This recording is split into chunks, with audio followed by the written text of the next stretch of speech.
if we talk about my prelim strategy, so right now what I can say is that first of all, I looked at the syllabus and basic subjects that are available available. For example, the basic books. I started with NCRTs first, completed the NCRTs, and then reread those NCRTs, especially the books, or especially the say papers where I was weak at. For example, sir, if we talk about economics, so economics was not my subject during my prelims or during my during my +1 and +2 or during my degree. So I started reading economics books during my graduation only. So for that I read NCRTs. I read them again and again.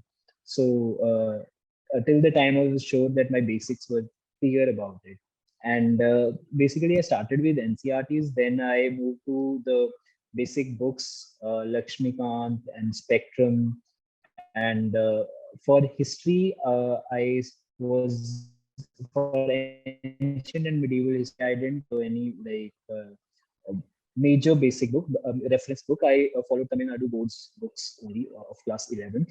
So and if we talk about the strategy after reading the books, and I was at the coaching institute where I got the notes. So I had the notes, I had the books, and then again I started basically, if we talk about different strategy for prelims and mains, so there was nothing different in the beginning. It was a comprehensive approach that I was following.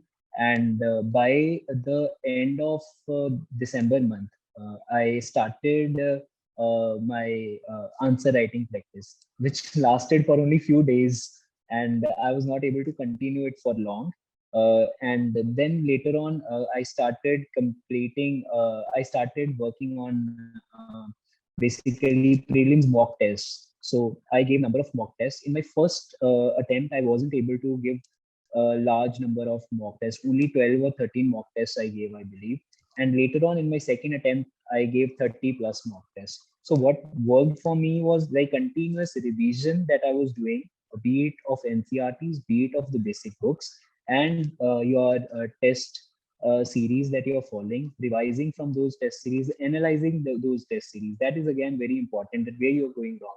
Basically, you should have the knack of writing the paper, basically of attempting the paper. For example, what is the optimum number of questions that that you are going to do in the actual paper? You should get to know while you're doing your mock tests, right, for prelims.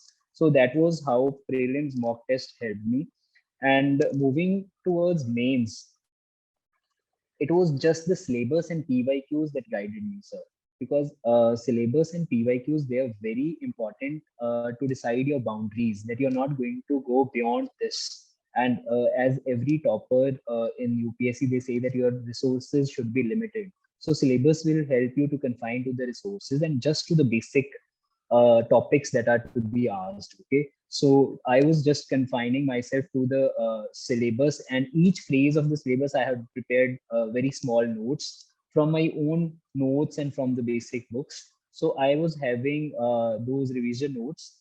Then I gave the test series. I joined the test series and I revised for every test from my revision notes, gave the test, and then I read the feedback and then again kept on improving. So basically it was during mains, it was that I need to have my revision notes and revising them again and again. A number of tests is equal to number of revisions. For example, I gave full length tests. So if I gave 2 full length tests for GS1, so that means I revised them thrice. First time while making my notes, second time while giving my first test, thirdly after for my second test for GS1. Okay, and then when actual paper is going to come, then that will be your 4th revision. So you can go to the actual paper with the 4 revisions. I believe 4 revisions are fine for your GS papers. And same goes with the optional, that you need to have your short notes. Then again, you have to revise those notes again and again, then give the test, then analyze the test, and then multiple revisions, and then actual paper. So that is how it is.